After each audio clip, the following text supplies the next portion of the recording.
Innal hamdalillah nahmaduhu wa nasta'inuhu wa nastaghfiruhu wa nastahdih wa na'udzu billahi min shururi anfusina wa min sayyiati a'malina may yahdihillahu fala mudhillalah wa may yudlil fala hadiyalah. Asyhadu alla ilaha illallah wahdahu la syarikalah wa asyhadu anna Muhammadan abduhu wa rasuluhu la nabiyya ba'dah. Alhamdulillahirabbil alamin, segala puja dan puji bagi Allah Subhanahu wa taala yang telah memberikan kesempatan kepada kita semuanya untuk bertemu dengan bulan Ramadan ini. Mudah-mudahan Allah Subhanahu wa taala memberikan kesehatan pada kita semuanya agar bisa kita melaksanakan saum Ramadan tahun ini dengan sebaik-baiknya. Salawat dan salam kita aturkan kepada junjungan kita Nabi besar Muhammad sallallahu alaihi wasallam, kepada keluarganya, sahabatnya, dan kepada orang-orang yang senantiasa mengamalkan sunnah-sunnahnya. Mudah-mudahan kita semuanya kelak bagian dari umat yang diakui oleh Rasulullah SAW di akhir zaman nanti. Amin ya robbal alamin. Alhamdulillah ayah bunda, hari ini kita berada di awal bulan Ramadan. Merupakan nikmat yang sangat besar ketika Allah Subhanahu wa taala mempertemukan seorang hamba kepada kita semuanya dengan bulan yang sangat mulia ini. Bagaimana tidak? Para ulama mengatakan barang siapa yang diberikan kesempatan oleh Allah Subhanahu wa taala bertemu dengan bulan Ramadan, kemudian dia memanfaatkan bulan Ramadan untuk beribadah kepada Allah Subhanahu wa taala, maka derajatnya akan ditinggikan oleh Allah Subhanahu wa taala, mengalahkan orang yang mati syahid.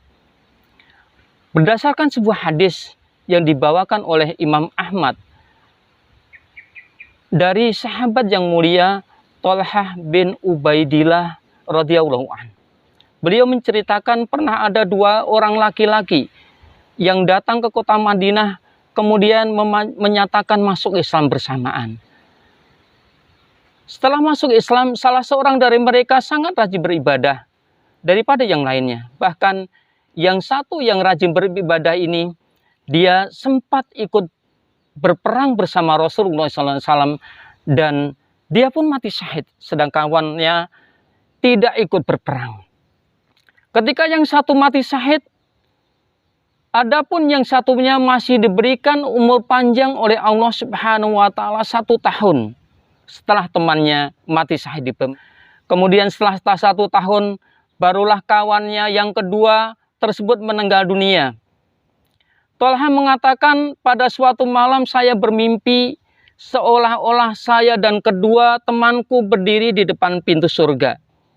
Kemudian tak lama keluarlah malaikat penjaga pintu surga dan menyuruh orang yang tidak mati syahid tersebut untuk masuk surga duluan. Barulah malaikat kembali keluar dan mengizinkan yang mati syahid untuk masuk surga di urutan yang kedua. Setelah itu, barulah malaikat tersebut kembali keluar dan mengatakan kepadaku, kata Thalhah, adapun engkau wahai Thalhah, belum tiba giliranmu untuk masuk surga. Keesok harinya, Thalhah menceritakan kisah tersebut kepada para sahabat. Para sahabat semuanya keheranan. Bagaimana mungkin orang yang tidak mati syahid lebih dulu masuk surga daripada orang yang tidak masih mati syahid. Maka mereka pun melaporkan kepada Nabi Muhammad SAW. Apa jawaban Nabi SAW? Awamin dzalika ta'jabun? Apakah kalian heran? Apakah kalian heran? Tentu kami heran, wahai Rasulullah. Bagaimana mungkin orang yang tidak mati syahid dia dipersilahkan masuk surga duluan mengalahkan orang yang mati syahid? Kata Nabi sallallahu alaihi wasallam, awalaisa qad maka sahada ba'dal hasana wa adraka ramadana fasolah. Bukankah kawannya yang satu yang tidak mati syahid tersebut dia diberikan tambahan umur 1 tahun oleh Allah Subhanahu wa taala, dan dalam 1 tahun itu dia berjumpa dengan bulan Ramadan dan dia berpuasa pada bulan tersebut. Para sahabat mengatakan, bala ya Rasulullah, betul wahai Rasulullah. Kata Rasulullah SAW, ketahuilah, derajat di antara keduanya bagaikan langit dan bumi. Subhanallah, keutamaan yang luar biasa bisa bertemu dengan bulan Ramadan ini. Para ulama mengatakan keutamaan tersebut hanya akan didapatkan kepada orang yang betul-betul memanfaatkan bulan Ramadan dengan ibadah kepada Allah Subhanahu wa taala. Dia betul-betul menjalankan bulan Ramadan sebagaimana yang dicontohkan oleh Rasulullah SAW. Oleh karenanya melalui kultum sikat ini, secara pribadi saya mengingatkan kepada diri saya sendiri dan umumnya kepada ayah bunda di rumah serta teman-teman semuanya. Bagaimana puasa Nabi SAW. Ada beberapa hal yang harus kita perhatikan supaya Ramadan kita bisa mengangkat derajat kita, bisa mengalahkan orang yang mati syahid. Yang pertama, seorang mukmin sejati ketika dia dihadapkan, dijumpakan dengan Allah Subhanahu wa taala untuk bertemu dengan bulan puasa ini, dia tidak hanya menjaga puasanya dari pembatal-pembatal puasa saja.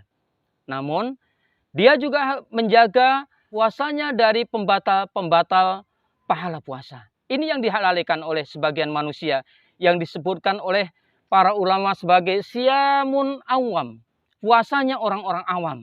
Puasa orang awam adalah hanya menahan diri dari makan, menahan diri dari minum, menahan diri dari pembatal-pembatal puasa. Pembatal-pembatal puasa mereka tinggalkan, tetapi pembatal-pembatal pahala puasa dia tidak tinggalkan.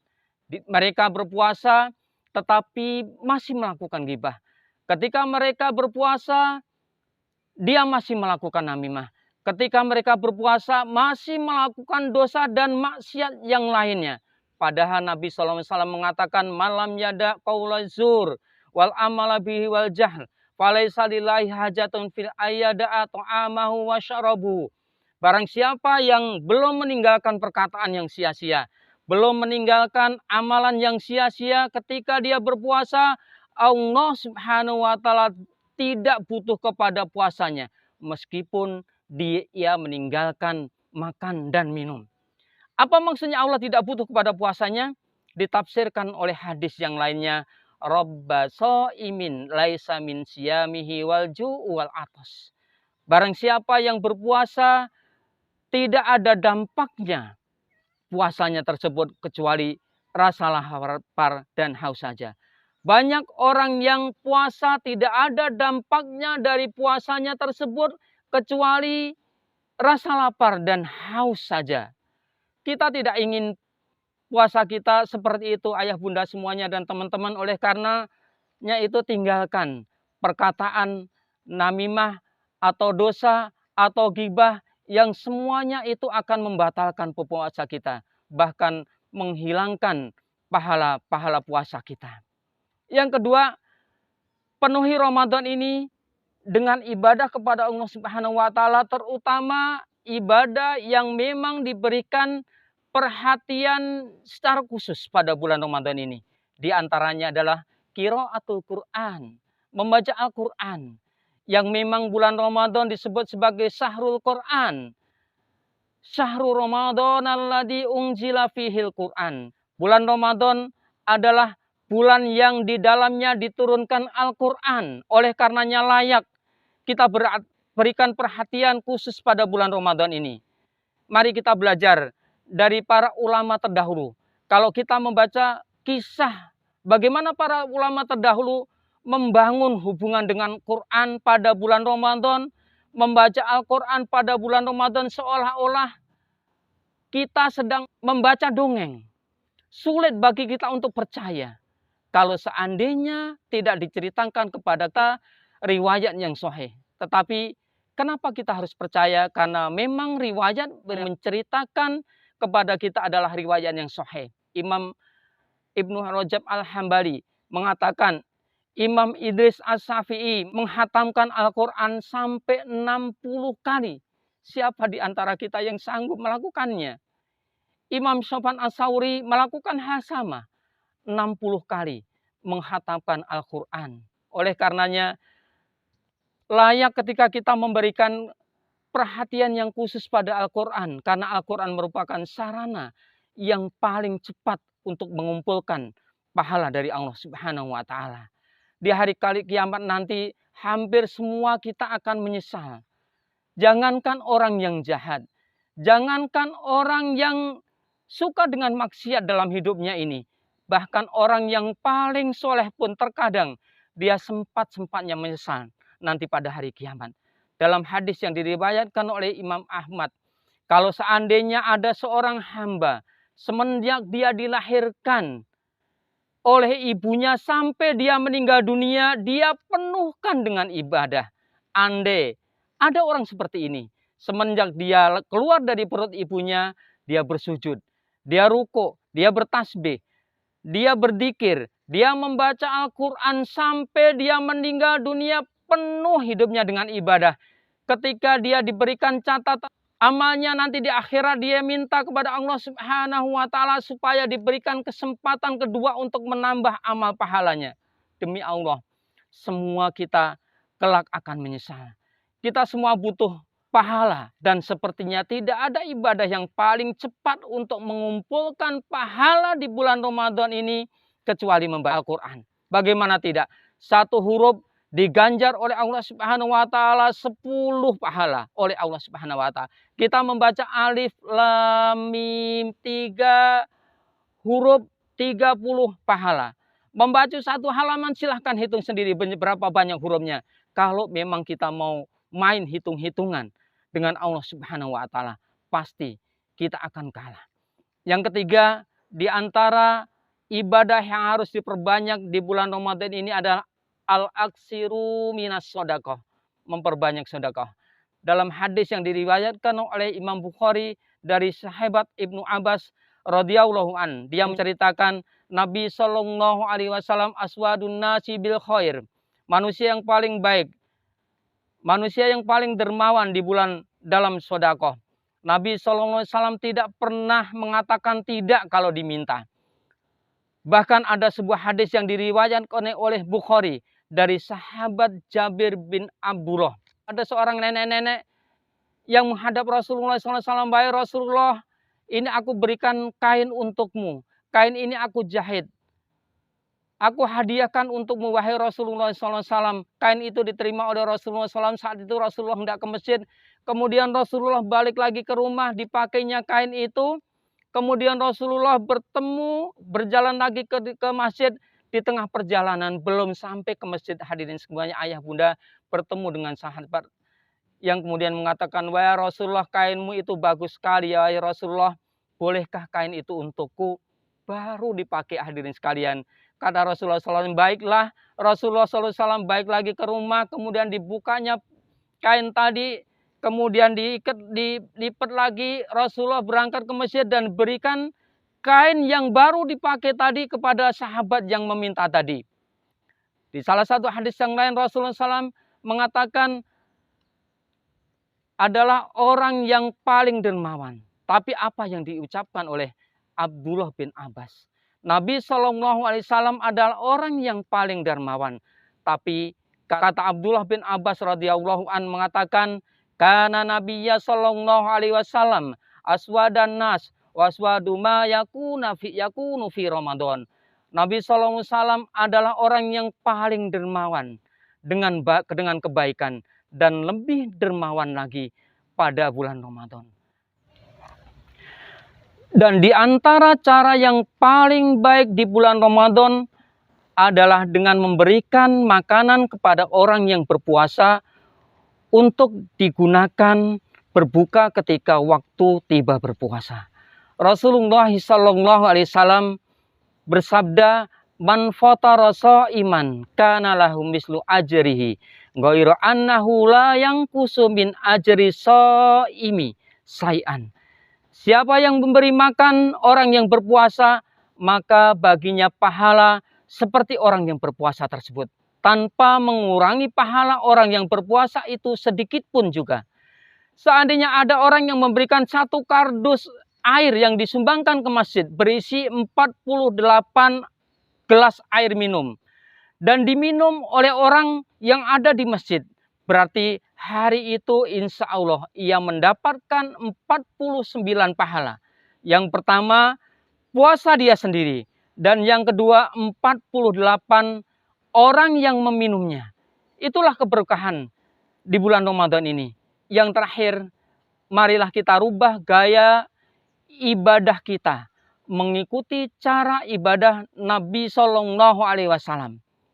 Ayah bunda serta teman-teman yang di rumah semuanya, rata-rata masjid yang ada di negara kita ini pada bulan Ramadan, rata-rata masjid tersebut hanya penuh di awal-awal Ramadan. Akan tetapi seandainya hari demi hari Ramadan sudah mulai berlalu, maka seiring dengan itu masjid mulai sepi. Malam pertama sampai tidak menampung, malam kedua masih banyak, malam ketiga masih banyak, malam keempat sudah berkurang, malam kelima berkurang, 10 malam terakhir masjid sepi, yang ramai tempat-tempat perbelanjaan. Mari kita rubah. Nabi SAW bersabda yang diriwayatkan oleh Imam Bukhari dari Ibunda Aisyah radhiyallahu anha, ketika beliau menceritakan bagaimana Nabi Shallallahu Alaihi Wasallam pertama kali mensyariatkan sholat tarawih. Apa kata Aisyah radhiyallahu an? Pada malam pertama sedikit sekali orang yang ada di belakang Nabi Shallallahu Alaihi Wasallam. Malam kedua semakin banyak, malam ketiga semakin banyak. Tatkala malam keempat Masjid Nabawi sudah tidak menampung jamaah. Semakin ujung semakin banyak. Inilah cara ibadah Nabi SAW dan juga dikuatkan oleh sebuah hadis yang diriwayatkan oleh Imam Bukhari dan Imam Muslim dari Ibunda Aisyah radhiyallahu anha. Ia berkata Rasulullah SAW biasa ketika memasuki 10 Ramadan terakhir beliau mengencangkan sarungnya. Para ulama mengatakan ini bahasa kiasan. Nabi Shallallahu Alaihi Wasallam semakin giat beribadah, menghidupkan malam-malam tersebut dengan ibadah dan membangunkan keluarga beliau untuk beribadah. Mari kita ikuti gaya Nabi Shallallahu Alaihi Wasallam. Ada satu malam yang lebih baik dari 1000 bulan yang terletak di 10 hari terakhir di bulan Ramadan. Kalau seandainya gaya ibadah kita masih seperti ini, ayah bunda semuanya, semakin ujung Ramadan semakin malas beribadah. Mungkin sulit buat kita untuk berjumpa dengan Lailatul Qadar. Al-Imam Ibnu Qayyim mengatakan, jangankan Lailatul Qadar itu sudah jelas di 1 bulan, yaitu bulan Ramadan. Kalau seandainya Lailatul Qadar itu belum dijelaskan di bulan apa? Seandainya Allah Subhanahu wa Ta'ala mengatakan Lailatul Qadar itu berada di 1 tahun tanpa dijelaskan di bulan apa tempatnya, saya akan mencari Lailatul Qadar itu meskipun dalam 1 tahun katanya. Sekarang sudah dijelaskan pada bulan Ramadan, bahkan sudah dijelaskan lagi pada 10 hari terakhir bulan Ramadan.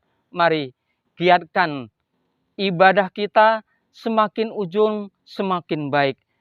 Rasulullah SAW mengatakan, innamal a'malu bi khawatimi.